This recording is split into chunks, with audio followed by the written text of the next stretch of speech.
Welcome out to Epically Geeky Live. I am your host, Eugene Stevens. I'm joined by my partner in crime, Cyrus Martin. How you doing, man? I'm good. How I you don't know doing? why I can see your camera down here on the bottom when it's even not on screen. I don't know why I didn't bother looking. I just, as soon as the intro starts, I'm just like, what the? Well, this wasn't for no reason. We were just talking about something. We And were I just was talking about this. We'll go over that here in just a second. Let's go ahead and say hi to everyone in the chat. We got PJ Smith. PJ, how you doing, man? Glad to see you. PJ. Bassarino, love seeing you here, man. You seem to show up quite a bit. Love seeing you here. We got some interesting topics that I have a feeling that you probably have some opinions on. I know my partner in crime here does. I know you do. Oh, yeah, I do too. You got to do the 3 snaps when you start talking about that. You got to be like, what? Whatever. I don't know. Real quick before we get into before we start up with the summer movie game update, I was telling Cyrus. So I've been redoing my cabinets and stuff back here, and as you can see, part of them are lit over here. I've been working on that for over a week. Man, it is a lot of work, but man, I love how it's turned out. And my wife came in and looked at it, and she goes, "It looks really good, but it looks kind of like a museum." I'm like, "Yes, that's what I've been going for." Can I tell you my opinion? You want to Yes. hear mine? Hang on. I have to do this thing. Them cabinets is lit.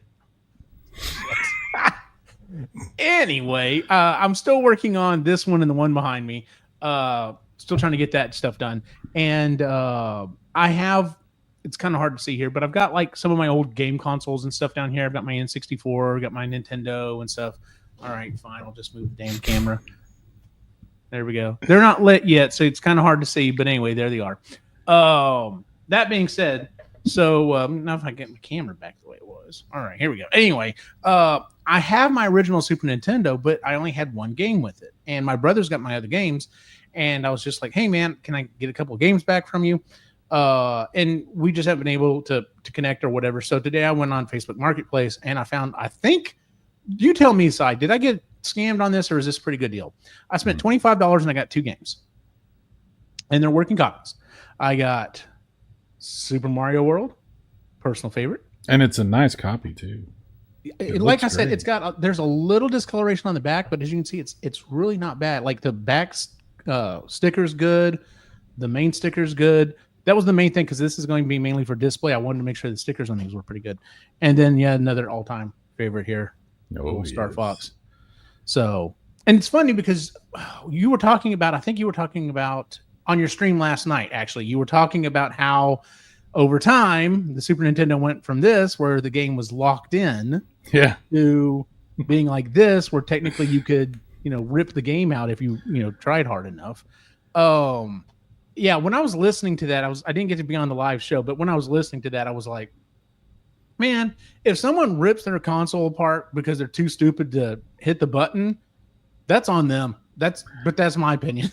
I'll tell you this. I've seen people lose their shit not realizing what's happening. And I remember this happening where I was like trying to grab, I think I remember who it was. Somebody you didn't know back in my hometown. And I'm like trying to grab him and be like, no, stop. There's nothing wrong with your system. Flick the switch. Really? Yeah, because they were like, it won't come out, like freaking out and stuff. And like they were getting ready to like start banging it on stuff. And yeah. And I'll confess this also. I will give you a confession. True confessions. Okay. I hadn't had a Super Nintendo for many years. And then I bought this first one, because I've bought several Super Famicom, Super Nintendos. But this one I bought a few years ago, maybe 6-7 years ago. And I hadn't had one in a long time. And I'd forgotten about this. And and it wasn't plugged in, and the power switch was in, and I didn't realize it. And I was like, why is it not coming out? It's not, what's going on? And I'm like, it's not. And then I'm like, oh, yeah. It's like, oh yeah, and then it comes out, Fair enough. But I almost got myself with that. Dude. So yeah, that's true. I just now, because I had put Super Mario Brothers. I've been trying to put, in all the consoles, I've been trying to put the game that came with it in there. And so of course I put Super Mario World in there. I forgot how satisfying it is to hit that eject button and have it pop up. Like Oh. it's just the mechanics on that is just Every system should have that. They should be able to eject. It's so awesome. I love it. Absolutely. But yeah, so for $25, you think that was a pretty good purchase? I think the prices are a little bit better on Super Nintendo than they used to be, but I think 25. Star Fox runs That's between. for both. That was for both. I know. I'm just saying Star Fox runs between 10 and 15 usually, and Super Mario is a little bit more. So I think you got a good price. I don't think you got screwed or anything. It's not like you got an amazing, deal, but I think you got a good price. Yeah. So. The thing that sucks is right after I decided to do, or when I decided I was going to get around to being able to do this stuff, was literally like weeks after I had done Classic Game Fest in Austin. I could have found, if I didn't care about what the titles were, I could have found cheap games, Super Nintendo games, even broken ones, and just like I probably would have spent maybe $10 total and gotten maybe even more than this. But yeah, and of course, like I said, I was like, well, I'm not going to wait an entire year for this to happen again. So I'm just looking real quick. It goes for about 20 on Super Mario World. So okay, yeah, you did good. Good deal. All right, good. I feel good about myself. So let's go ahead and move on to the summer movie game update real quick. Let's see here. We had one change. Lilo and Stitch still there. Superman, Jurassic World, Fantastic Four finally hit the number 4 spot. Yes. It because How to Train Your Dragon is locked in where it's at. So and then now here's the interesting thing. We have 2 weeks left in this game, and I had explained this to one of the guys. He's like, I thought this last weekend was the end of the summer, and I'm like, it is. This last weekend was the last weekend that a new movie come out could jump on there. I said, but we give them 2 weeks to continue to get money just in case we did have one that literally came out this last weekend that, had a possibility. So we've got 2 more weeks to make money. And if you're watching the video version on here, you'll notice that Thunderbolts is locked in where it's at, but F1 is still making money. So there's a good chance F1 is going to overtake Thunderbolts for the number 7 spot. And Weapons is also still making money. And I would not bet money against it overtaking Final Destination. So we're probably going to have at least 2 more flips here by the end of the game. That being said, it changed a little bit on our scoreboard, 1 through 4. Yeah, because Mike P actually tied up, so he technically moved up 1. But the top 5 haven't moved, and we had a couple of flips here, and I have a feeling, and I have the ability to go in and change the data so I can see what it would look like, but I'm not doing it. I want to be as surprised as everyone else when I start plugging in these numbers and be like, oh, look, so I'm now 10 or whatever, wherever it is I'm going to end up. Because I'm at number 7. And I've been saying this entire game, like I started off strong. I was even at number 1 for a week or 2. I was like, yep, there's no way I'm winning this thing. So that's just how this game goes. You can't change the data though. You just said you could be number 1. No, I'm not doing that. I'm not cheating. You're like, oh, I won again. That's crazy. Oh yeah, imagine that. But yeah, there's our summer movie game update. Like I said, we've got 2 more weeks, and then I'm talking to the rest of the group. I think we're going to do a special live event, and we're going to. We obviously have enough. There are obviously big enough movies coming out that we were able to do this. Everything in the top 10 cleared well over $100 million. To me, that says movies are back in a way that we can do this again.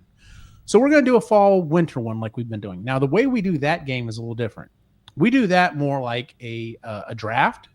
And so essentially what it is everyone has 100 points, dollars, whatever you want to call it. And I put up a list of movies, and we've been doing it in random order. And you bid how many of your $100 you want to claim that movie. And whoever claims that movie gets that movie. No one else gets that movie. And so whatever, stable of game movies that you cobble together using your $100 is what you have running on in. And I was looking, I was like, well, I mean, the summer is always the big thing. I wonder if the fall is going to be big enough. And I was going through the list of movies, and I was like, no, there's some decent movies coming out this fall. So I think we can run this game. I think it's going to be pretty fun. So, Pastorino, what's the lore of the Thunderbolts? Marvel seems to just be killing all the unique to them. I don't know. I have not seen Thunderbolts yet, so I couldn't tell you. Everyone I've talked to that saw it seemed to like it. They definitely said it wasn't near the bottom of the Marvel movies, but they also said it definitely wasn't on the top. It was definitely somewhere in the mid range, which, I mean, for them right now, I think that's swinging pretty good. Yeah. So, but yeah, I haven't seen it yet. I haven't seen it. I haven't seen Captain America. I wanted to go see Fantastic Four. I just haven't made time for it. I've been busy doing other stuff. So we'll have to see how it goes. All right. With that being said, we have two pretty big stories that we wanted to cover tonight. And so the first one is one that comes out of a place I want to go more. I want to go so badly. As a cosplayer, as an amateur cosplayer. Last Line's on here. Hey, Last Line, how you doing, man?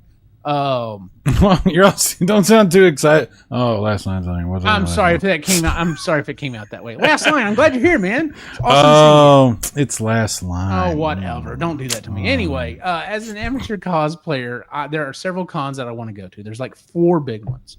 Of course, the end all be all is San Diego Comic-Con. And I mainly want to go there just because like that's where they announce all the big pop culture things. What did he say last line? That's understandable. That's usually the reaction I get. You got a Charlie Brown thing going on there, man. Like, so. Have you ever seen Last Line's channel? He's got a couple of channels, but I don't know if I have or not. I am going through your Discord, and I'm slowly but surely adding more and more people to my subscriptions. So. You're going to come on my channel at some point. We're going to get everybody to know who you are, and you're going to get more familiar with everybody else. It's a community. It's a community. Oh, there's the Intellivision Gamer. How you doing, sir? He's Good not the he says he's the Intellivision Gamer, but he's just a Intellivision Gamer. Oh, okay, I'm not getting in the middle of that one. Yeah, this has been a problem. This is a problem with Casey. This is a problem. So anyway, San Diego. I really want to do San Diego. I want to do New York. That's when they tend to do big announcements for products and stuff. The third one on my list is Dragon Con. Dragon Con is the craziest of the ones that I want to go to because it's not even like at a big convention center. It's literally held between like 4 or 5 hotels in Atlanta. They have tracks basically. So you sign up, you want to go on the sci-fi track, you want to go on this track or whatever, and you go around. But they do have some big people. Let's see. PJ saying, hi, Casey. I am the LOL in television. He has a different way on it, man. We can all get more familiar. Wink, wink. Yeah, there's more than one television gamer. All right. Everyone's saying hi. Love seeing the community here. So, but anyway, so this last weekend at Dragon Con. Where's Dragon Con at? Where's it? Is in Atlanta, Georgia. Okay. Yeah, it's a big event. There was something that happened. So basically, and okay, and I'm not trying to be a jerk about this, but I'm trying to be sensitive to the situation. An AI artist was removed from Dragon Con. So vendor Oriana Gorez, I hope I'm saying that right, I'm probably butchering the name, was asked to leave for selling AI, in quotation marks, art.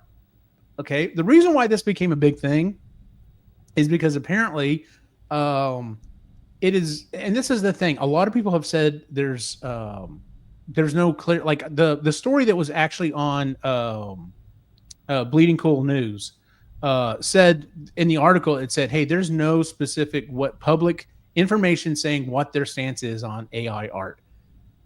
A lot of people in the comments on Instagram and everything else was like, no, it's very clear. It says you are not allowed to sell AI art. And apparently this guy was trying to do it anyway. He got called out about it. And instead of packing up his stuff and going, he got belligerent. And so they called the cops on him. And that's where it ended up going. So there's the story. They called the cops on the dude. They called the cops on the dude to get him removed from the event. How bad do you have to be, like yelling and screaming and throwing a fit at a convention to have the cops called on you? What was going? I'd like to see video of that. So yeah, there was no video, but there was plenty of pictures. But yeah, so they called the cops on this dude, and then someone put up a picture. Actually, it's probably better if I do it this way. Here, we'll do this. It's still kind of hard to see. It says vendor removed for selling AI art.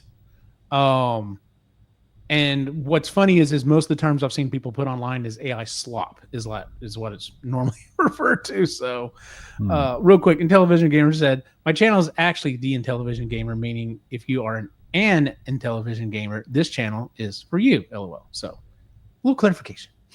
Last line, the AI did the art, so it wouldn't be accurate to even call the person AI artist, in my opinion. And we're going to get to that. That's actually a really good point. So anyway, they called the cops on this guy. Guy was escorted out. Apparently, in the article, it talks about like he eventually, took his Instagram thing, not silent. What's it called? Dog. Robot. Nuclear bomb. Okay. So anyway, Plague. Private. That's the word I could not remember. Why could I not remember the word private? So anyway, I forgot how you would do this sometimes. It's been a long time since this happened, but by the way, I still do that to my boys. My boys will be like, it's and I'm like, rabbit, dog, fart, butt. They're just like, Dad, shut up. Yeah. So anyway, he doesn't seem apologetic for it. His response on Instagram was, I'd share a screenshot of my sales this weekend, but don't have to show it. Give any explanations to you losers. You guys are sore because you don't sell shit. It will be forever broke. Have fun being a broke bitch. Oh, and boy. Then he turned his Instagram thing private. So obviously, I don't think this guy was really worried about how this was going to affect him. At least that's how he thought so at first.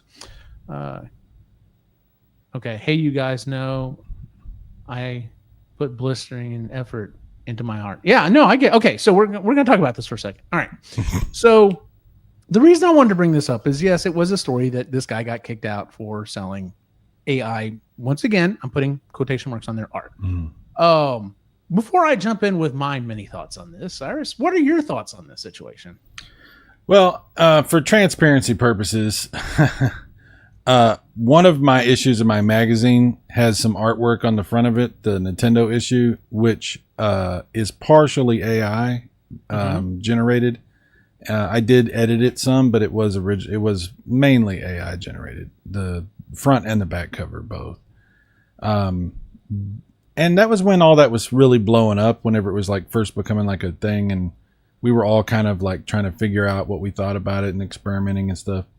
I've also used AI for theme song, and I think you've used AI for theme songs as well. Oh yeah, there's uses for AI, absolutely. It's an interesting technology, but there's a big difference in my mind between I have a magazine that I've created and I'm going to use some AI and then edit that for the cover. And that's not necessarily something I felt really good about anyway, but there's a big difference between that and just having AI generate art and selling that.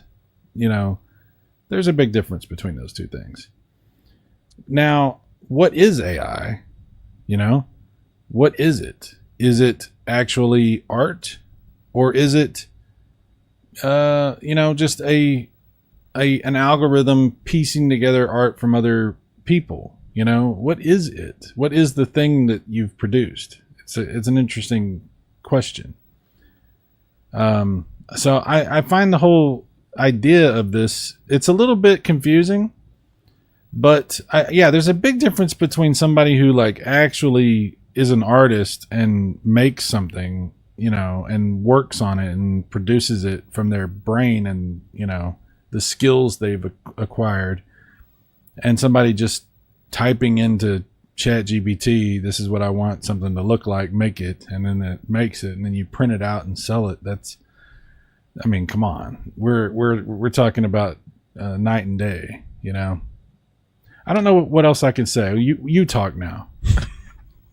I love your transition. You talk now. First off, Basarino said, "Si, we should get Primus on the case. Look what it did for South Park." That's true. I did watch that South Park. That was funny as hell. Did you see that one? No, I haven't seen it. It's really funny. All right. So you covered lots of different things here. So let's talk. And it once again, it's one of those things that, like, you know, as much garbage as there is out on social media and like reels and shorts and stuff like that, occasionally you do get a hold of someone who has an opinion or is knowledgeable about something and drop some knowledge on you. And I had that happen to me in this situation. So because my feed has been full, like had a lot of this in there, especially over the last weekend. All right. So first and foremost, once again, you said transparency. Yes, absolutely. Let's be transparent. The title art that I do for all of my episodes, with the exception of the interviews where it's an actual person's face, are AI generated. I've been using it for years now. It's funny to see some of the big jumps though, because some of the original AI art was horrible, but I'm just like, I don't have time to do anything with this.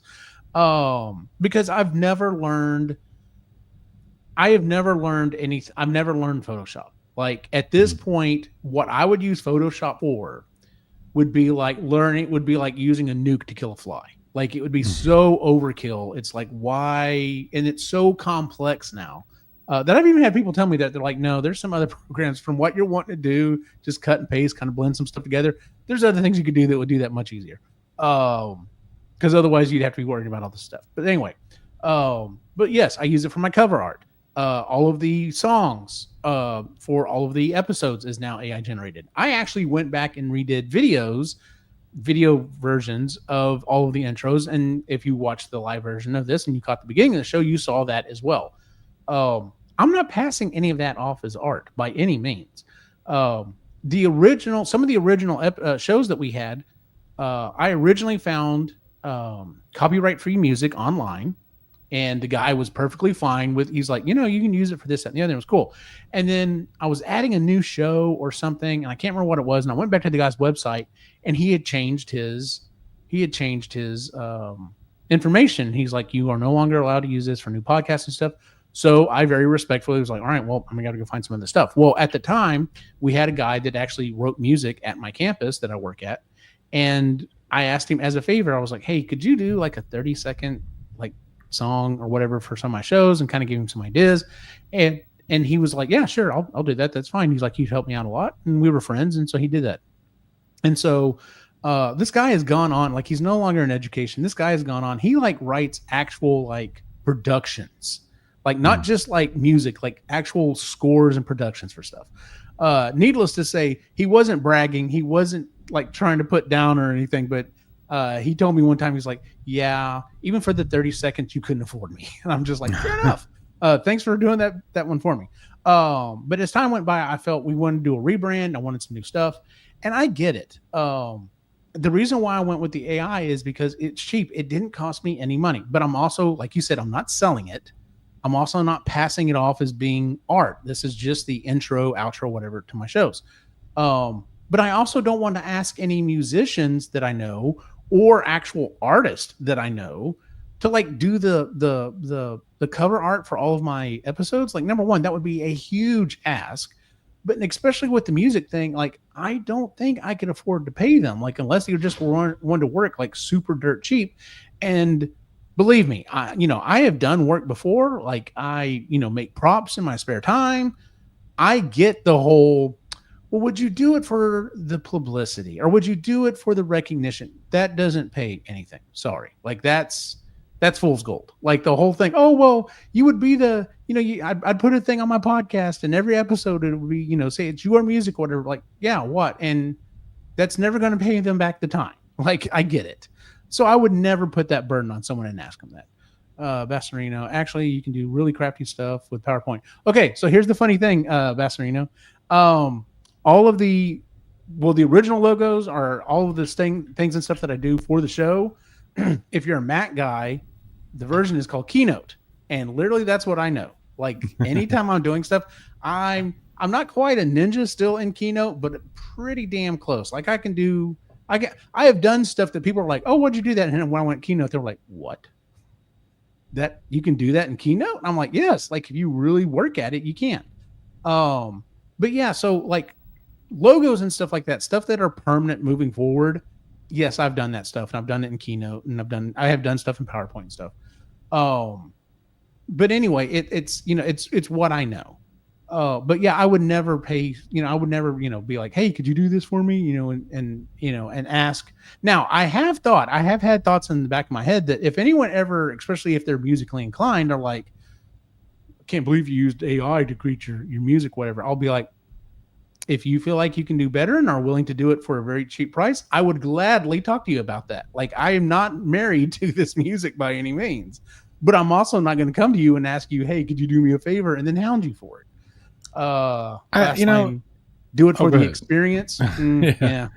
My thing is like, we're doing shows that are free for people to watch on the internet, and we might get maybe a few pennies from ad revenue. Maybe, and that's definitely not because of the AI music. You know what I mean? Right. Yeah. So we're not like putting together an album of AI music and trying to sell it like we made an album of music. This exactly. It's not the same situation. So I don't even worry about it. So last line, I'm going to go ahead and put this. He said this earlier, but I'm going to put it back up here because it leads into my next comment. Last line said the AI did the art, so it wouldn't be accurate to even call the person an AI artist, in my opinion. All right.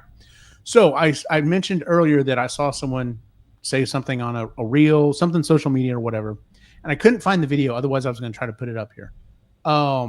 This guy was talking about it, and he's like, "Hello." I can't remember what the guy's name was. He's like, "Hello, what did he call himself? I am a donkey." Don't do this to me. Art director. I'm an art director. I direct art for, I think he said, a museum. He said, so my job is not only curating and finding the art to put in the museum, but I'm also part of the group that comes up with all of the advertising and stuff. As an art director, I have people that I pay, workers, that I tell them this is roughly what I want. And I give them ideas and I give them suggestions, and they come back to me with their work. It's at that point I then go back to them and say, hey, change this, add this, delete this, whatever. I am directing them into the art, or in this case, copyright, or whatever it is, the copy that I want produced. I would never take credit for their work. I directed them to this output, but I was not the artist, and I would never take credit for that. And that's when it clicked with me. I'm like, oh, yeah, that totally makes sense. I was the art director for, and you were as well, for the music. I was the art director, I am the art director for the videos that came up. I am the art director for the thumbnails that it creates. I'm literally just giving it suggestions and then usually pulling what little hair I have out, trying to go, no, change this one little thing. Don't do everything else. So yeah, when I heard that, I was like, that really clicked with me, that I was just like, yeah, I don't think you can be called an AI artist. I think you might call yourself an art director, but I don't think you're going to be able to sell stuff going to a con and being like, I'm the AI art director that produced this stuff. Everyone's gonna be like, what? I think it's kind of a wake up call for these conventions. How did the dude get a booth there or whatever? Like, did they just not think about like telling people we're not going to let you do AI art, or did he deliberately deceive them? Like, that's what I don't know, because like I said, I have seen several people who had booths there say it was very clear in the thing, you can sell the following things, but you cannot sell completely AI like that. There may have been a worded verbiage that said something like it can be partially generated or something, but it cannot be completely AI generated. The article did say that Dragon Con does have, it did say that last year they ran into an issue. There was a They apparently have awards because I mean it's a huge convention. They have awards, and they have, of course, the Dragon Awards. And there was a novel cover that like got to like the final round, and then it was discovered that the guy was like, "Oh no, I used AI to create the cover for this," and so they pulled it out of the running. So there was already a little bit of situation with Dragon Con in this situation. And then the Wow. article also Okay. went on to say, "Go I'm on." sorry. So they pulled a novel because the cover was AI generated. Because it was in for an award for the novel cover. That's what one for Oh, the novel for itself. the It was cover for the cover. itself. Yeah, it was for the Okay. cover art. Yeah. Okay. So, I guess. and then Fan Expo Canada, and I hadn't heard of this one. The Bell Company had, and I have an idea what this is, but I'm not 100%. An artistic generative AI presence. I'm guessing they had something set up that had an AI person on it that was interacting with people. And this was Fan Expo Canada. They had to call the police, not because it was there, but because of the protesters that it was there. And I'm like, oh, okay. So the Wow. Canadians did not like having this AI presence there. So, Basserino, one of the music software packs I use, the main one actually integrated AI in its latest version. This struck a conversation about if it's possible to have an AI perform mixing, mastering. That's interesting. Yeah, because if they're putting it into some of the software and stuff that you're using, my perspective is the more summarized and definitive the terms look like those get, the more diluted the topic gets, and you don't uncover the process involved. And that could be too. And the last line said, AI using people could call themselves imaginative coordinators. Yeah. And who knows? Maybe that's going to be the new term that people are going to, incorporate. Dude, they're incorporating AI into everything. Oh, yeah. Like at my job, they've got AI integrated into email, into all your software suite stuff, everything. Like they're pushing you, and some of it's not even like, you might not even know the AI is there for some things. Like what Bassarino was just talking about. There's certain aspects of video editing and audio editing and things that could be done in the processing. Mm-hmm. And you might not know it's AI stuff happening. You might just think, oh, it's just processing, Right. Yeah. It's getting weird. We're getting into some weird territory.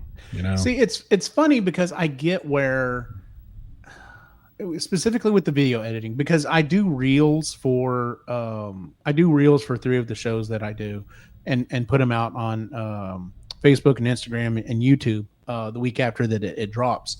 And the software that I'm using, I'm told, is one of the better ones out there. It's a service I subscribe to. I upload my video, and it goes through and it does find a bunch of interesting things. Now, that being said, like I see it like for video editing, it going in there and being like, okay, this is kind of fuzzy a little bit. Use AI to clear it up. I get that. I think that makes total sense as long as it doesn't like put a turkey or something back there that's clearly, why would there be a turkey back there? Something weird. Like if it's just like, like, okay, this was clearly a bookcase. I'm going to make this look nice and clear in HD or whatever. I get that. But like when I upload these videos, the majority of the time I spend is 50% of my time is going through these clips, figuring out which ones I think are the best clips. Usually, hey, it's got something funny or something profound or something.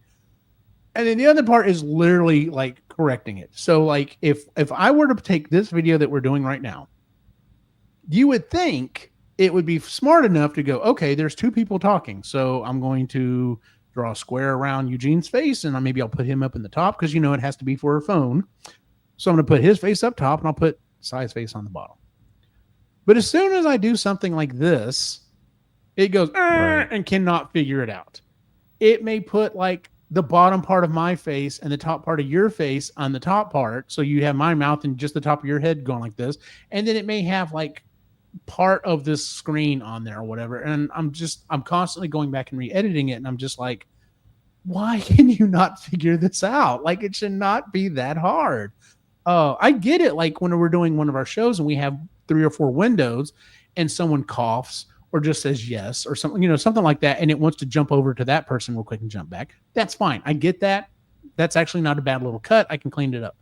But some of the stuff that it comes up with, I'm just like, what are you smoking, AI? Like, it's, and also going back to the whole, like when I was trying to edit the song for this show, I spent 6 hours trying to change one word. But it was like, oh no, I have to redo all this. I'm like, no, you don't. All you have to do is say live or live instead of live. That's all you have to do. One word, one pronunciation.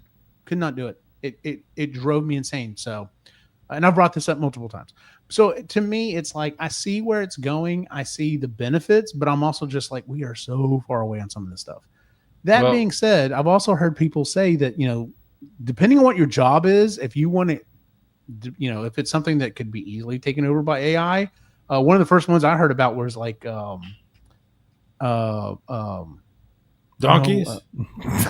Jesus, you're killing me. Legal secretaries. Who basically go through all of the old, lawsuits and stuff. They're like, that would be perfect for AI. Buy yourself a generic AI, dump all of this law in there, and be like, hey, go find everything that has to do with four-way stops in the state of California. And it would literally come back with all this stuff within minutes. It's something that would take, a bunch of interns like days to come up with. And so stuff like that, they're like, if you want to keep your job, you need to become the person in the office that's the go-to, hey, I need to find this stuff. And you're the one that knows how to go in there and put in the correct words. So for example, I'm looking at doing AI art for another show that I'm looking at doing. And it was the video that Sai actually showed last time, I called the cursed video.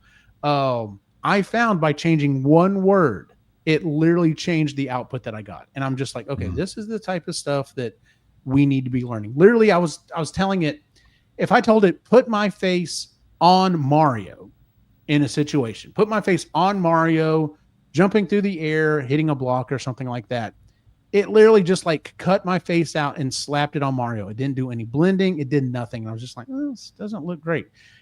If I said, put my face or add my face. If I said add my face, not put my face on, add my face to Mario, it did some artistic creation and blended my face. Like it may have made me look more cartoony to look more like Mario, or it made Mario look more like real. Like it did some real work. And I was like, man, literally one word changed, completely changed the output that I got. And so jobs like that, those are the jobs you're going to need to figure out. Okay, how do I become the person in the office that's the go-to for when we find this shit? I've cut you off earlier. I'm sorry about that. What were you going to say? Oh, I was just going to mention that there's some concerns about how YouTube is implementing AI into especially shorts. There was some controversy because people were noticing that there were some things that AI was doing to their shorts. I'm not exactly sure what all, but the potential there is a little bit. I don't know exactly what the plans are for YouTube, but I could imagine it becoming like in your settings for YouTube, you tell it, make my videos more dramatic, or edit out the silence, or make it faster, or do whatever. And then through AI, it literally will process whatever you've done, and people won't notice that it's been edited. It hasn't really been edited. It's been recreated to be whatever, and like cut out the silences. People start talking over each other more.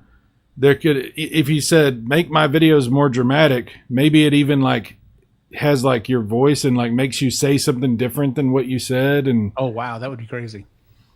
Yeah. I mean, there's the potential for what could happen in the next few years. I mean, dude, you could really seriously have like one video you do, and then you just tell YouTube what you want your next video to be, and it just generates a show. It just generates yeah.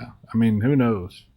Bassarino said, yeah, I'm thinking if I chip my coworker, she might get nicer. You mean tip? I think it means literally like microchip. Like, oh, I was like, okay, fair enough. He also said the Meta AI Imagine Me thing does a crazy job of making me look skinnier and exciting. Same, It's coming. same. It definitely makes me look a little thinner. I'm just like, I'll take it. It's all right. So, as long as I don't look like the guy in Thinner, as long as it didn't go that far, I'm all right. Last line, edit out the silence would be pretty doable, but more dramatic is so subjective. AI is all mathematical algorithms. How could it determine it? It would be someone's idea of what it is. And as soon as you said more dramatic side, what I immediately thought is, I'm looking at our video now. It would slowly keep like zooming in. That's what I was thinking too. Or making me bigger and then you smaller or whatever. Like cut every time you like do this, like you change it, like cuts to like a closer, like you make it sound like I'm the hamster. The dun, dun, dun. Well, AI could generate it. Once really good. You wouldn't even have to have actually done it. It could just put it in there. Yeah, absolutely. So. Let's see. Investor, I'm waiting for the time when people get AI chips to behaviorally improve. Okay, so have you not watched Black Mirror? I guarantee there's an episode of Black Mirror about it. Man, doesn't I love Elon those Musk shows, have but a- my God, that's scary. Doesn't Elon Musk have a chip or something? I don't He remember. thought he did. Oh, I don't know. He may have ate one. Who knows? But yeah, so I thought this was an interesting story about the whole AI thing. And like I said, you and I both use it, but we both understand it's a tool. And I've done multiple interviews on some of my other shows where I've talked to people who are like legitimate artists. And we always ask that question. So in 2 weeks here, we're actually going to be interviewing, hopefully he still can make it. But on the creative show, we're going to be interviewing Jesse Sosa. He's the art outreach director for Gearbox Games. He's worked on some huge games, including the 2009 Ghostbusters, the video game. That's actually how I got to meet him, was at a convention. So we're going to have him on the show and talk about it. And we will be asking him, hey, what are your thoughts on AI? Because we've asked artists and people who make music and, film directors and stuff, and they all have, a little bit slightly different take on it. But yeah, it's definitely, most of them are like, it's a tool. As long as you learn it and know that it's a tool, it's fine. But the people who are like, oh no, I can use this to replace a bunch of people. You might be able to, but a lot of businesses are already figuring out, oh, we fucked up. Yeah. We fired a bunch of people that knew what they were doing and put in a robot that doesn't have any clue. And now they're gone and we're not getting them back and we're screwed. There's definitely been a big push by big business to, the race to get AI in as quick as you can. And they're finding out what you just said, that it's not what they thought it was. Yeah, absolutely. You're right. Neuralink. That's what it was. There are a couple of people who have it in them already. I get the idea of doing that so that you can they've talked about people who've done surgeries and stuff to give them their sight back or their hearing back. I totally get that. If that's the way they're going at it, keep dumping more money into it, because I'm all about that. I just don't know what else. I mean, I guess the idea that you could just immediately put, I don't know.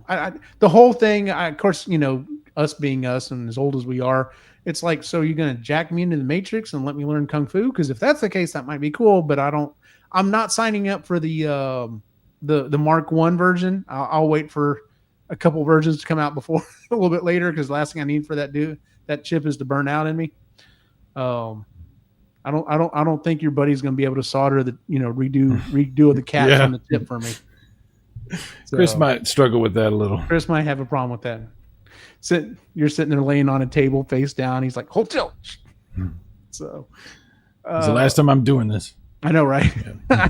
I think Musk implanted a chip in a wheelchair-bound guy who said he got an aimbot in his hand-eye coordination. Oh, that would be cool. So yeah, stuff like that I get.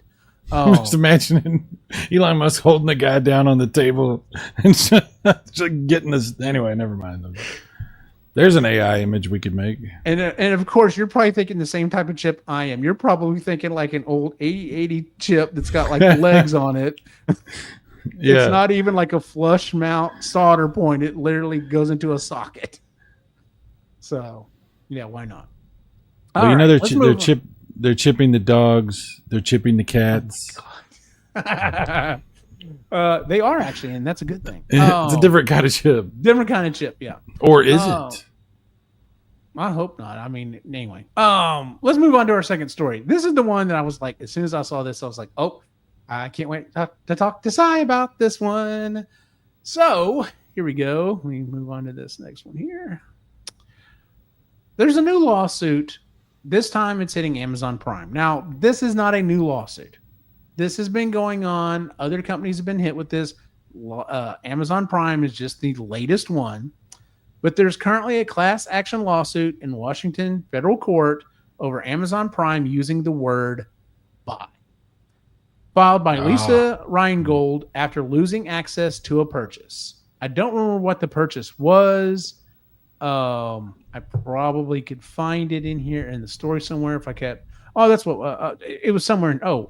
Bella and the Bulldogs, Volume 4. She lost access to Bella and the Bulldogs, Volume 4 on Amazon that was $20.79. Okay.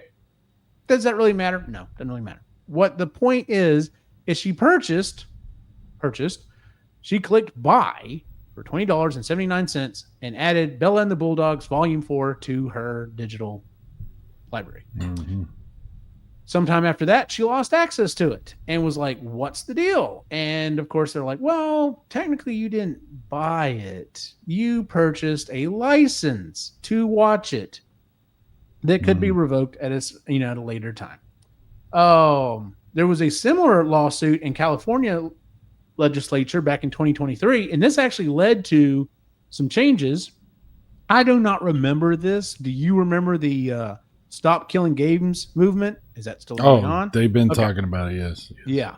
And so that goes into that situation.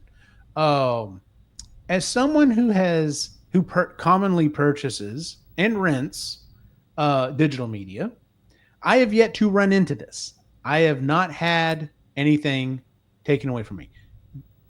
That being said, I might have. I just don't know it because it may be something that I bought that I completely forgot that I bought, and they removed it, and I just forgot that I ever bought the damn thing. So that is a possibility. I'm going to give that as a possibility. You, on the other hand, sir, have run into this not once, but multiple times, right? Oh, yeah. And it wasn't through Amazon. Who was it with, sir? Happened on my Xbox. Happened on the PlayStation. It's a problem. It's a problem. And there are services that have gone down that if you bought stuff on, too bad because it's gone because the service doesn't exist anymore or just went down. Mm-hmm. You know. Yeah. I don't understand how. I still don't understand how. When it comes to music, videos, video games, digital versions of media, books as well, audiobooks. Mm-hmm. I don't understand how they can sell you a revocable license. I don't understand this because what is different about media than, say, we're going to sell you a digital license to this car or to your house. We're going to sell you a digital license to your education and say, you have a bachelor's degree, but maybe you don't. We sold you the rights to a bachelor's degree. You know, that's an interesting idea. I'm just saying, like, how is it that for this thing you can do that legally, but for other things, I mean, I don't know. Can you do that? Like, I'm very confused about this. Okay, so Bassarino brings up something that I was actually just about to bring up, but we had put his comment up here first. Sai, even the disc / cartridge is just a license representation. So, the podcast where I heard this on was talking about that. Technically speaking, DVDs, CDs, all media is just a license to that thing. Right. The only difference is Joe Amazon is not breaking into your house to grab that disc from you and run out again. Yeah. This is very easy to just go flip and you no longer have it.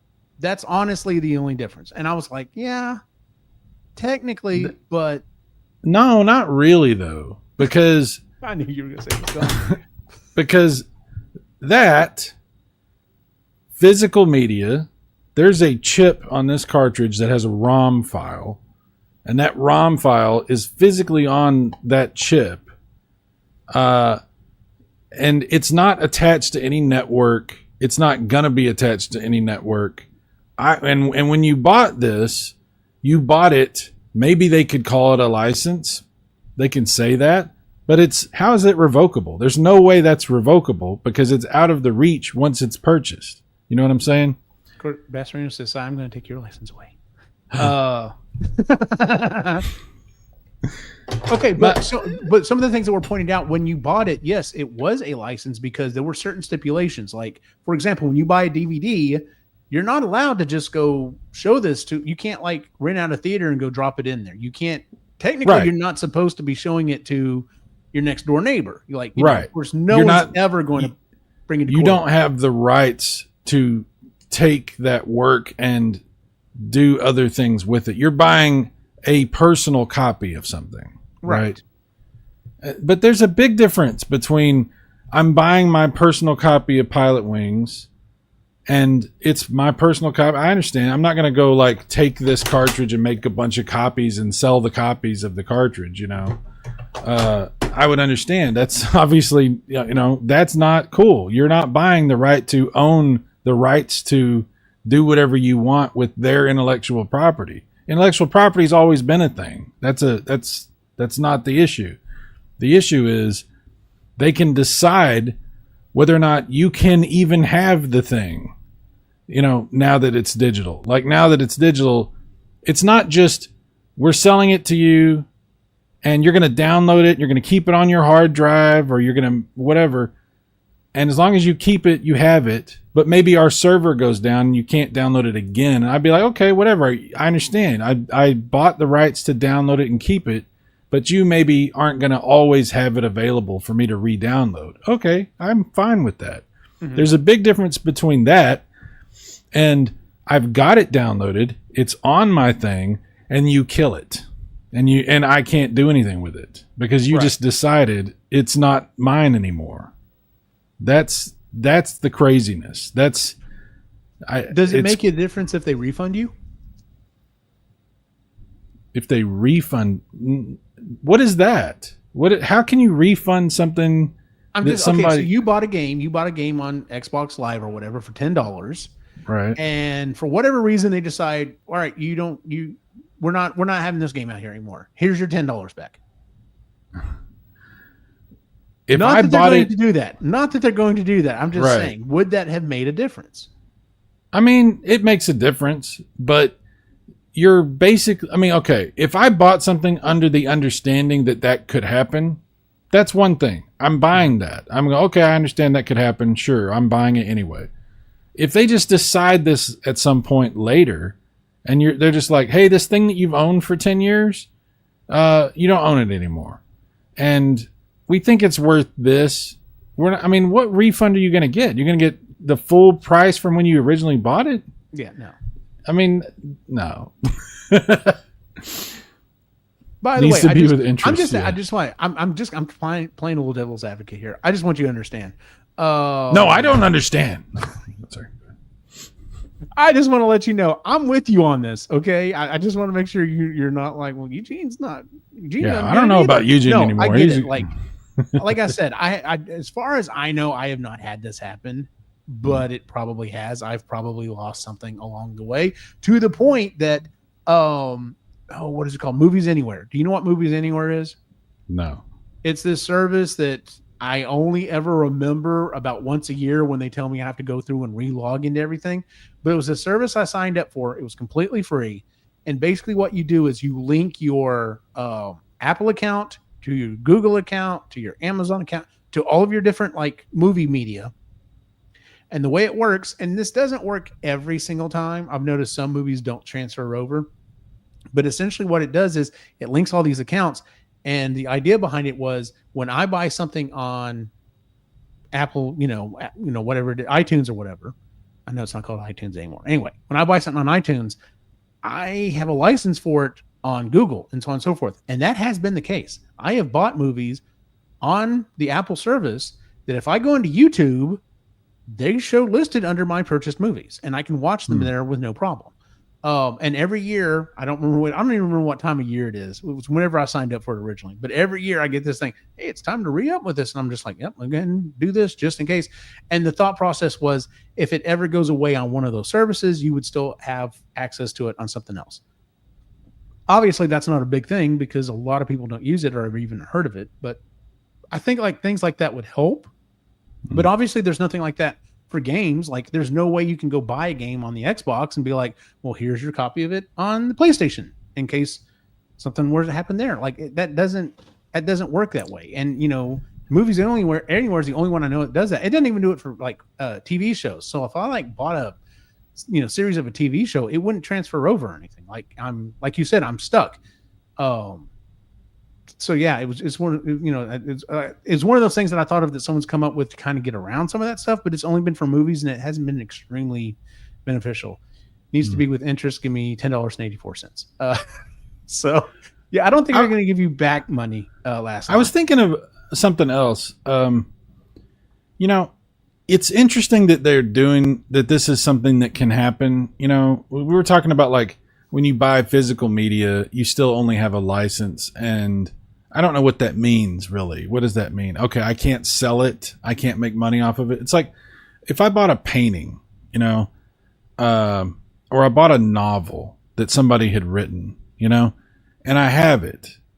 I'm not able to then put my own cover on the novel and sell it as though I wrote the novel, or make a bunch of copies of the novel and sell them online, or have like a printer print the painting that I just did or that I just bought. I get that, right? Right. But, yeah. But you own that thing, especially.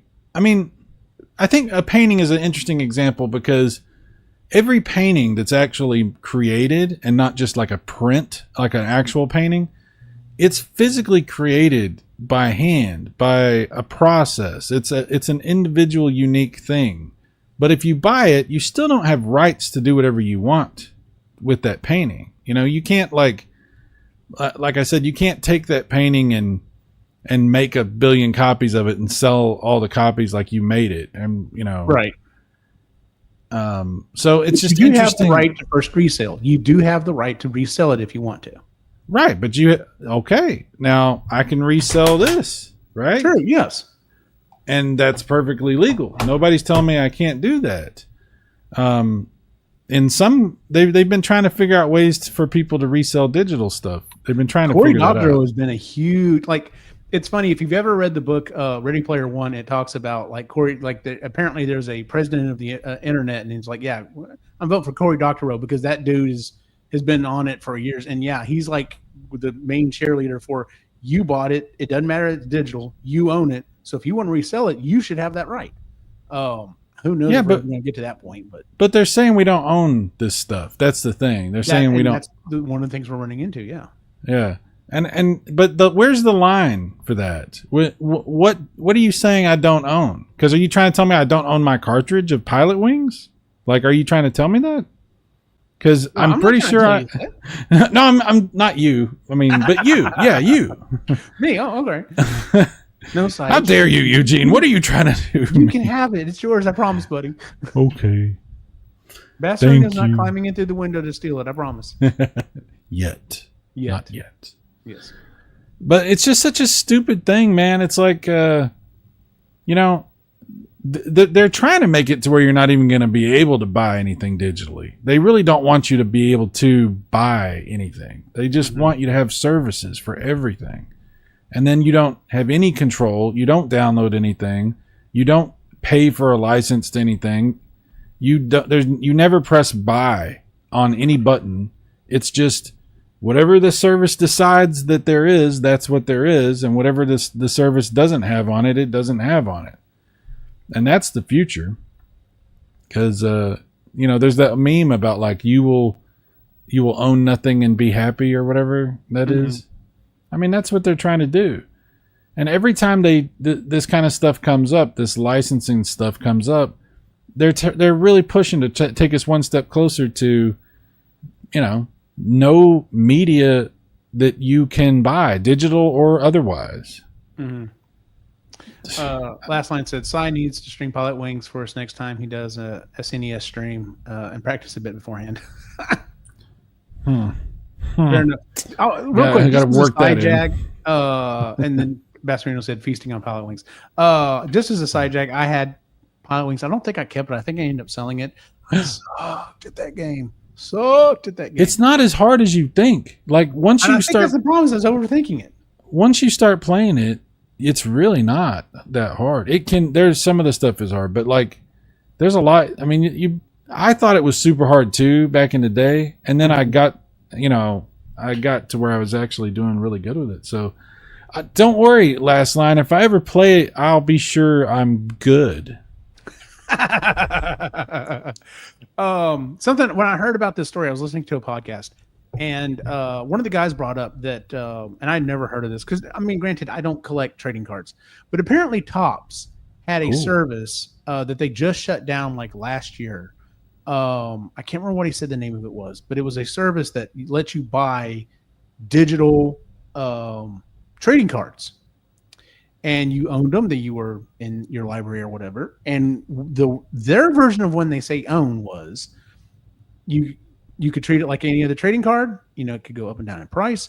If you wanted to trade it to or sell it to someone else, you could do that through their service, and it would no longer be in your catalog. If you collected another one, it would come into your catalog. At any given point, you could contact Topps and be like, I no longer want the digital version of this. I want the physical version. And they would print it out and mail it to you. And you would have a physical copy. And he was saying it shut down last year. And the reason he thought about it was because of all this stuff. He had completely forgot about it. Had a hard time remembering what his login even was. Forgot all about this thing. They're like, hey, we're shutting down the service. You have all of these cards. Do you want us to send you physical copies? And he's like, yes. He's like, so they printed out all these cards and sent them to him. He's like, it was fantastic. He's like, can you imagine doing that with a media service? Can you imagine renting Jurassic Park and paying, $25-$30 for it as a digital copy so you can download it on your phone or play it on your, stream it to your box or whatever. And at any given point being like, all right, I no longer want the digital version, so I can't just keep streaming it. I can't keep downloading it, but they will send me a USB drive or something with the movie on there. That would be insane.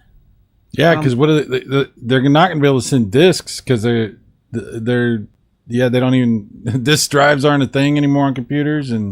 But can you imagine, even if it was copyright, even if it had copyright protection on it, can you imagine that? I think, and the reason we ever brought it up, he goes, that to me is when you say the word buy, that's what that means. I bought it. I have a copy of it. I can own it in the physical world or I can own it in the digital world, but I own it and it's mine. He's like, but yeah, like anytime you click buy, it really should say long-term rent or lease. I think the term there, like maybe it should say lease. But he's like, can you imagine that though? Going to the Google store or Apple store or whatever and being like, hey, I want to watch Kickboxer 4 or whatever, and it says, hey, you can rent the movie for $199 or you can lease it long-term for $7.99, and instead of actually saying the word buy. And they're like, of course they're not going. They're going to fight. Amazon and everywhere else is going to fight this tooth and nail. They don't want to give up the word buy, right? Unless the courts force them to. Yeah, it's not that they can't. It's not that there's not a solution. They just don't want to. They want to do this. This is what they want to do. I'll give you an interesting example of something. I love the old school video game systems, and the Intellivision community has a really great homebrew scene. Like there's a lot of people that are putting out awesome homebrew games. And there's one place that puts out Intellivision games. They make physical games, but they also sell ROMs. And really, if you want to buy the ROMs, you can play them on emulators or you can play them on those flash carts and stuff like that. But what they do is like you buy the ROM and You can log in to their website and download it one time. Like you download it and then it's yours. You have the physical, you have the files, they're yours, but they're not keeping up with, it's not, you can't download it again. You buy it, you get one download of it, and then you can do what you want with it. But I mean, you don't have the rights to, you know what I mean? But yeah, I get you. Yeah, I know what you're saying. I'm like, it's not like they have to host something forever for you to keep re-downloading, forever. They just would have to do something to, give you the files themselves that are not connected in any way to what they're doing. Like, the guys that sell these ROMs, it's not like they sell you the ROM, you download the ROM, and then 6 months later they kill your ROM and say, "Oh yeah, we don't offer that anymore. Sorry." You're like, "What are you talking about? I bought it." They could figure this out if they wanted to. Yeah. So, but yeah, it was just one of those things that, like I said, I have gotten. I know you're collecting DVDs again, and still and collecting, older console, cartridges and stuff. I have almost completely moved away, and even then, it's still digital, but I've completely moved away from like owning physical copies of media. I probably should go back and do that, but who knows? I keep thinking if the world ends, I'm probably not going to have enough time to sit back and watch copies of Star Wars. We're not going to be too concerned about DVDs. Exactly. The world ends. It's one of those things, because I've heard people try to give me that argument, dude. You should be stocking up on this stuff. What happens if we go to war or whatever? And I'm just like, I'm probably gonna be worried about food instead of man, I can't watch my copy of the newest Star Wars movie.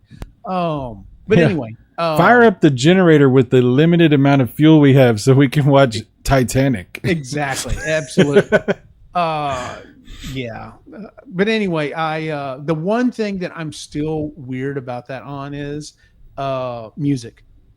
I'm very specific about music. I generally don't like entire albums. So like this whole argument that people have, the whole download thing for music thing killed music, because people don't make full albums anymore. People who do this, you don't experience the whole album like you used to. And I'm like, if you're a music person, I totally get that. I understand where you're coming from. But I'm not that guy. I'm the guy that used to bitch and complain because it cost me $15 or $16 to buy a CD because there were 2 songs on the entire album that I liked, and the rest of them I'm like, I don't care about the rest of this shit. Yeah. So being able to pick and choose the music for me has always been a boon.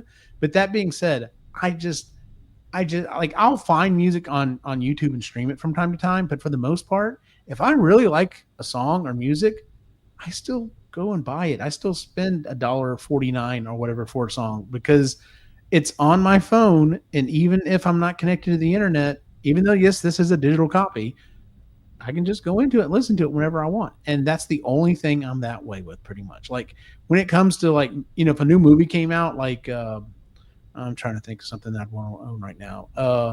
Superman comes out. If I decide I want a copy of it, I'm probably not going to go buy a DVD or Blu-ray of it. I'm probably just going to buy it digitally, and then it will live there and hopefully for a long time. Or if they decide to pull it, I'll probably be too old to realize that they pulled it. So anyway, make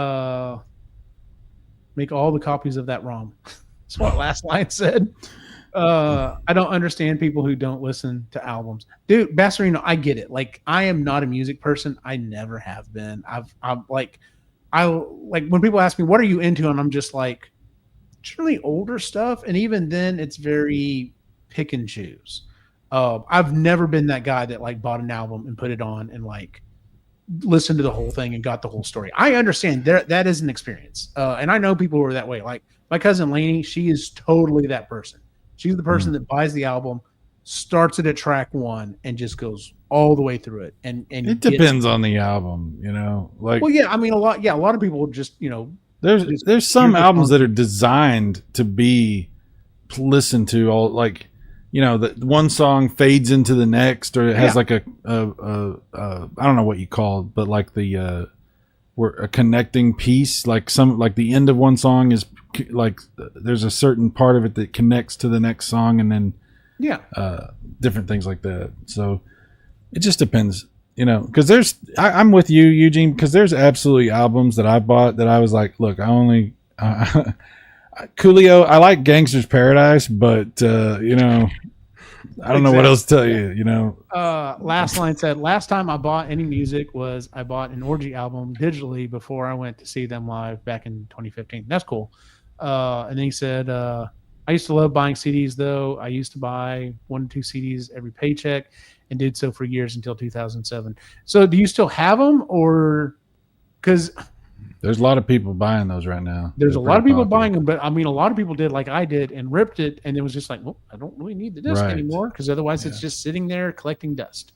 I've kind of thought about that. I was like, should I have done that? Should I have held on to them? But I'm like, when would I have pulled out the disc? Like, dude, my car has a disc player in it and has never seen a disc in it. People literally threw them in the trash. Once they ripped them, they just threw them in the trash. I was like, one of the guys I work with did that. I was like, he was going to give me CDs, and I was opening the cases, and they're all empty. Mm-hmm. And I'm like, where's the CD? He goes, oh, I guess we threw these away. I'm like, oh, man. And he grabs the cases and throws them in the trash. And I'm like, you're throwing the cases in the trash? He's like, huh? I'm like, all right, man, whatever. Yeah, never mind, man. Pastorino, LOL. I'm also into bands like Last Days of Humanity, who practically designed albums for people to turn off. Okay. No, I got rid of almost all of them. Yeah, see, I mean, a lot of people did that. Like, over time, they're like, well, I've got it digitally. As long as you ripped it high enough. That's the thing, though. When you first started ripping CDs, it was like, what, 28 kilobits or whatever? Yeah. It's like, no, this sounds great. And then you get a little bit older, and you're just like, man, this sounds like garbage. Like, my MP3 player only holds 20 megabytes. Whatever. What do you want me to rip it in? 128? Are you insane? That would end up being like a 3 meg file. I'd only get like 5 songs on there. I'll be here all week ripping these. I know, right? And then, of course, I found out that Bandcamp ripped in the last few months. What? And then of course I found out about Bandcamp Ripper in the last few months. Oh, okay, yeah. So, see, I used to always buy, when I bought music, usually it were soundtracks, because the other thing is usually when I'm listening to music, I'm very visual in my head about it. Like, if it's from a movie, a lot of times I'm playing the scene in my head, or I've kind of come up with some kind of scene in my head. I'm sure that's just my flavor of ADHD. Yeah, like, I found soundtracks were the best way to get a smattering of stuff that I generally like. Because if I went to the movie, generally I liked the music that went along with the movie. So I found that used to be my best bet for, because you always felt like a sucker. It's not like it's a physical thing, but if you bought like a CD single, you're just like, it's the entire thing. They could have put an entire album on it, but I still paid $5 to get one song, and the rest of this, literally the rest of this disc is just wasted. I used to get singles on tape, and it was such a waste. You're like, there's one song on this tape. Yep. It's ridiculous. Yeah. Someone who wrote a script to take the 120 kilobyte streams that are openly available and the site's off. Okay. That's it. Yeah, I've never really played with Bandcamp. The one thing I did used to go to was, what was it called? I'm going to say this again. You're going to say Parrot or something. OC Remix. I used to love OC Remix because there's all these people putting up their remix versions of video game music. And man, I found some bangers on that site. I haven't been there forever. I should go check it out again. It's probably all AI now. It's probably yeah. So, but yeah. So anyway, just realize that, I'm sure everyone here is probably smart enough to understand that what that buy button really means. Honestly, man, we're the last generation that will give two shits about any of this. Probably. Like, no, I guarantee you, like, the kids now don't even understand what we're talking about or why we care about it, or why anybody would care about it. And when we're gone, nobody will, because our retro world does not exist anymore. It's just remnants of it that are still hanging around, and that's mainly us. So I think there are some younger people who get it, but it's definitely not the majority. Like they will be outliers by all means. They'll be like, you own physical copies of stuff? Like you have to get up and put it in a thing and hit play on it to watch or listen to it? Like that's weird, dude. I mean, we're not gonna have physical stores, let alone physical products. I mean, it's like it's like what the whole world is just changing, it is what it is. It's still crazy to me when you go back and you watch old look at old pictures or old videos or whatever, and you're just like, I remember Sam Goody. I remember that. Dude, you remember when we used to go to the mall and there were so many people in the mall you couldn't even walk because there's so many people, like wall to wall people. You're like being herded through like there cattle. Were at least 2 or 3 different. Let's see, we had Babbage's, we had Electronics Boutique. There was usually GameStop was just now kind of coming around. So there was at least 3 different video game places you could buy video games. There was 2 or 3 different music places. And then a couple of video like Suncoast Video, Virgin. Yep. Yeah. I remember. We didn't know, you can't know, but if we could have known what we had, holy crap, I would have appreciated shit so much more. The thing I think of is, I mean, granted, it was expensive to use it and hold on to it. It's not like digital now. That is one good thing about digital is like no one's afraid to take out their phone and take pictures or video because it's whatever it is. You know what I'm saying? Like there's plenty of storage. Wherever it was like, oh man, do I really want to dedicate a VHS tape to this? Because then I got tape, and I don't really have an extra $5 or $10 for that. Basserino Sai, I understand everything, especially the ice creams waiting in the fridge that I'll use their licenses to taste. Okay. We're revoking your ice cream license. I hope not. Hopefully you're just selling it if that's the case. It would be bad if they revoke your medication license. That would be bad. Okay, so talking about Black Mirror, I'm not going to, hopefully, no spoilers. Last season of Black Mirror, turn your ears off for a second. But there's one of the episodes is basically this woman gets life-saving brain surgery and gets this chip basically that's helping her with, I think, seizures or whatever. And it's a subscription service. Oh man. Let the horror story begin because it is heart-wrenching. So that's coming, man. That's coming. They're going to have treatments that are, it's all going to, yeah. I mean, technically speaking, you could look at medications already that way. Yeah, you're right. The way things are. Like I'm on insurance companies. I'm on Trulicity, which is helping me lose weight, but it's mainly for my diabetes. Can I survive without it? Yes, but it is much harder, and my blood sugar goes way up. So I have a monthly subscription to staying healthy, essentially. So, but anyway, yeah, it was an interesting take, and like I said, it was heartbreaking. If you like digital horror ideas, Black Mirror is the way to go. Some of the older episodes though were even rougher. That first episode I ever watched, I was like, oh my god. So I got to tell you, this show is kind of a downer, Eugene. We're sorry, man. Yeah, this is supposed to be a fun time here, and we're all talking about apocalyptic nonsense. Well, because we drove it off the cliff into that. We were literally just talking about why is it when I buy my games it goes away? That's not apocalyptic. Do you know how pissed off I was the first time that shit happened to me? You were, and I bet you were. Double Dragon on the Xbox 360. I bought the arcade version of Double Dragon, which is enhanced, by the way. If you buy, if you bought arcade games on the 360, they were enhanced, and so it was really cool.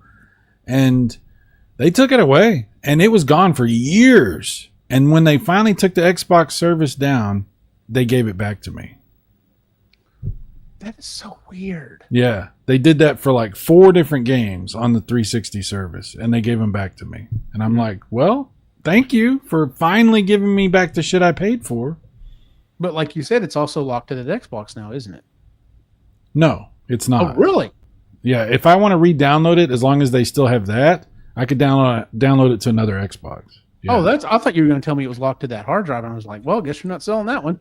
Well, eventually that will happen when the service when they take away the option for you to re-download stuff. When that goes down, because the store's gone. You can't buy nothing. You can't download anything from. There's no store. It doesn't even exist anymore for 360. But you can still go to your downloads and go through your history and re-download stuff. So, but for now. But yeah, eventually, that goes away, and I'm fine with that. That's okay. I don't expect you to do that forever, but don't take my shit from me. Yeah, exactly. Yeah, that's the problem. Like, and because it goes back. It's like saying, well, I still can't buy games on the Super Nintendo. Well, yeah, technically you can, but like, you got to go look for it, dude. You can't just right.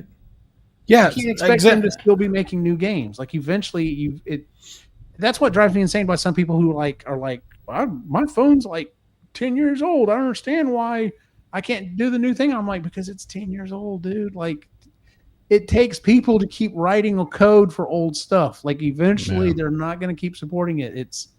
Now I get it when it's like, oh, well, they slowed my phone down after 2 years because of this update. That's bullshit.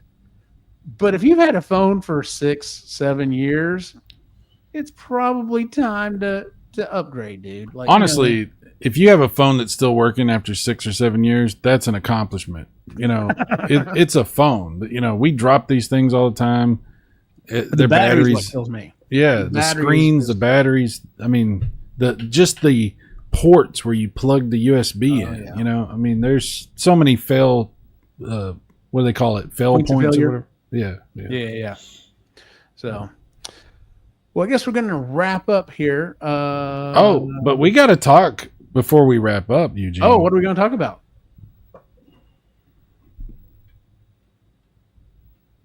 We're going to have to get together and play some video games. Absolutely.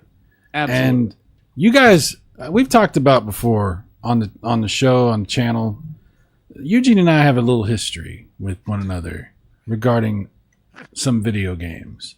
There are some that, we played a lot of and had a lot of fun with. Like, we almost failed. I know I almost failed at least one class for freaking.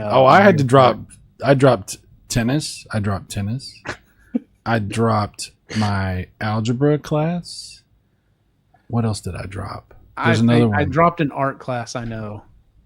Yeah, because we would go to Eugene's. Everybody, there was like 6 or 7 of us that went to your house Mario all Kart the time. And GoldenEye. Mario and Star Fox? And Star Fox, yeah. We did Star Fox, Mario Kart, and GoldenEye. Was that it? Yeah. And it was some of the most fun that I've ever had in my life. We played all the time and for hours, and we would skip classes, and it was bad. We were like drug addicts, and there was a whole bunch of us. But to be honest, I've talked to lots of people, and lots of people said the exact same thing. Like, a lot of people were just like, "Oh no, dude, I'm GoldenEye. I'm right there with you, buddy." Well, people don't maybe remember. But the N64 was a revolution in like multiplayer, in local multiplayer. There had really not been anything. There had been consoles that had, of course, 4 players, the NES and Super. For most but they were never really the focal point. That was some games would do that, but it wasn't like the big games. Mm-hmm. But Nintendo 64 was designed from the ground up, and the big games were multiplayer. Yes, not Mario, but most of them were. And yeah, it was like crack cocaine, man. Yes, it was. It was good. Last line, Street Fighter 2 stream. Yeah, we could definitely do that one. Did you pick them back up? Pick what back up, Passerino? Last line, GoldenEye. Yes, like I said, GoldenEye, Star Fox, Mario Kart. Like, man, those were. And then when I went off to college, freaking, I think we did it too. You even talked about last night on your stream how you haven't been into wrestling in a long time, right? But we used to play some of those wrestling games on the N64, and they were badass, man. I still have one. I haven't played it too much, but I'm not into wrestling, but I like video games. Right. And wrestling video games are fun. You don't have to be into wrestling. It's like, do I go play football? No, but I like Madden. Right. Sometimes I am not into sports even in the slightest. Right. But freaking NBA Jam and NFL Blitz. Yeah, Those were well, games, man. those are like sports-ish. Exactly. They're not really. You're right. Yeah, those are arcade games. Bastard Yeah. said Cy said he dropped tennis. Okay. Yeah. Did you Oh ever yeah. pick up tennis again, Cyrus? No, no, I suck at tennis. In fact, one of the reasons I dropped that class was the coach told me that I wasn't good at tennis, and I was like, "All right, I don't think I want to do this anymore." I don't have any arches in my feet. I don't have any arches, so I have flat feet, and my ankles kind of turn, and I'm just not. I'm not nimble like that. Fair enough. So let's see. Honestly, on Steam, there's got to be something available and free. A tennis game, I'm guessing, on Steam. We both have Steam. This is a good point, and we both could play games on computer. Yeah, we could play. There's Left 4 Dead. There's a lot of stuff that we just have to figure something out. Yeah, we got to figure something out. I completely forgot about that. And then I know sometime or another we need to see if we can figure out some of the old retro stuff as well. So yeah, because there's unfinished business. Oh Lord, I'm done. I'm okay. I'm happy. You can't reach over here and poke my eyeball with your finger. Never forgive me for that. No, and I will. I've never been disrespected so bad in my life. Not even by other YouTubers. Bastard said, "LOL." I remember in phys ed the thing to try to get good at badminton. Yeah, you know what? I wonder if in physical education now they do pickleball, because apparently that's the thing. I don't even know what pickleball is. I hear people talk about it, but I don't know what that is. It's like a mashup of like table tennis and real tennis, but it's a thing. So I don't know. Sven co-op. Look it up. Okay.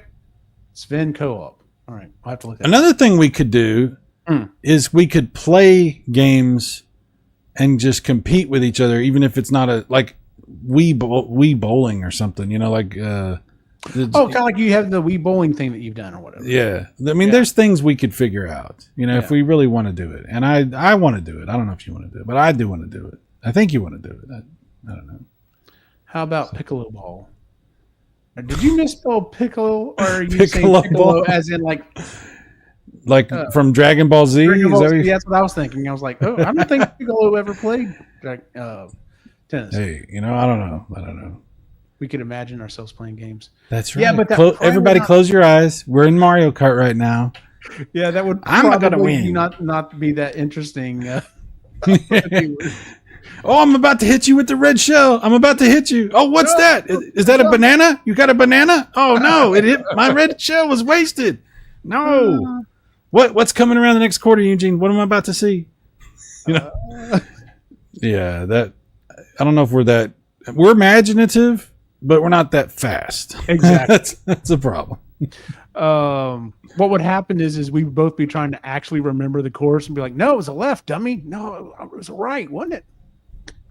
And end up just arguing. Wait, time. No, that's Donut Palace. You're thinking of the that's not on this one. Yeah, Bastarino, LOL. I became an evil uncle when my niece nephew on Wii. Dude, that is a thing. I see people post about that from time to time. They're just like, at what age do you stop being nice? And I'm like, you've never been nice. When I came over to your house a few years ago, and I had never played that Mario on the Wii, and it's 4-player, and Eugene knows I've never played it, and we're all trying to play it, and he's just like going super fast through the level and leaving me behind. I'm dying because I can't keep up because it's putting me in situations where I can't, there's no way I can get to where you have to get to. And I'm just dying over and over, and I'm like, Eugene, slow down. And he's like, gotta keep up. You gotta keep up. Like, I don't remember that either. I'm imagining that. No, I'm not imagining. Ryan AI. We can call Mannon right now, and we can ask. I can get this independently verified. I'll leave him alone. But the threat is there, is what I'm trying to say. Fair enough. You know what? Now you're making me think we're gonna have to have Mannon on sometime just so he can verify. Yes, Mannon doesn't want to do this stuff, but maybe we can both. Harass him. We don't even have video. We just need you to talk. That's all I've tried. You have no idea how many times I've tried to get Mannon to do stuff. And it's like one time he played like Ninja Turtles and he wasn't on camera. He was just doing the voice. Like one time, I think he might have played Titanfall 2 with me one time, and we did an online stream. But this has been like 10 years or something. Yeah. So yeah. Last line: write an AI prompt to ask them to simulate you all playing the video games together. Yeah, there you go. There you go. If we get a license, imagine what it would look like. Yeah, we'll get a license to have AI give us a rendition of ourselves playing a game that we don't own. Yeah. But that would be unlicensed, so they'd probably take that down. They take it away. Yeah. The crazy thing is, New Super Mario Brothers supports 4-player, but all the characters have collision and the sabotage people. And oh my god, no game has ever been advertised as being a 4-player multiplayer game like the new Super Mario Brothers series. That is nothing but stay in the bubble. Do not come out of the bubble. Let me just get us through this, because otherwise it's impossible. Like. You have to be. See, this is what the thing is. Like, you would blame me because I'm not in the bubble. I can't even keep up with you. Bullshit. Bullshit. Yeah. I'm talking about with kids. I was talking about with kids, but it's the same. No, you're full of shit. What? Fine, whatever. Let's end the show before we end the friendship. No, we're good. We're good. But we're gonna find something to play, dude. We're gonna definitely do that. Hell yeah. So. Hell yeah. That'll be a lot of fun. So. All right, here we go. Let's move on to our social media. As always, you can check us out at epicallygeeky.com, where you can find all the shows that we do, including the Epically Geeky Show, Sustainably Geeky, Marginally Geeky, and Creatively Geeky. We're recording a new episode of Creatively Geeky, like I said, in 2 weeks. We're doing that interview. If you're into video games, it might be interesting to jump in. And I think we're going to do that one live, so that should be a lot of fun. I think we're maybe doing an episode this weekend. I don't know. It's a hard time getting everyone together. If we do the episode this weekend, it'll be live. I'll post it. If you've seen the what they're doing with the Wizard of Oz, I think we talked about it. Your mic is soft. You need to do something. Am I a little closer? Is this better now? Yeah, it's better. Okay. I think we talked about it on this episode. They're talking about the Sphere in Las Vegas and what they're doing with. So we're going to do an episode where everyone's going to come up with 2 or 3 movies, and we're going to talk about what would you like to see done for that movie in the Sphere. And I'm like, that should be a lot of fun. So we may be doing that this weekend, and that'll be live. Remind me, I want to do that. I want to be on that show. Oh, you want to be on this weekend? Yeah. If you do it, I want to be on. All right, let me double check and make sure, because if not, it may just be you, me, Ray, and Chris. So that's fine. Ray and Chris are badass, and you're okay too. You're all right. Cyrus, where can we find you online? Oh, I don't know. It could be anywhere. Yeah, Super Mega Graphics 64. And Super Mega Graphics 64 Plus. Oh, so you're going to promote it this time. Okay. Why not? I got to keep them guessing. Well, you what you need to be doing apparently is some Super Star Wars games over there. So yeah, that'll go over.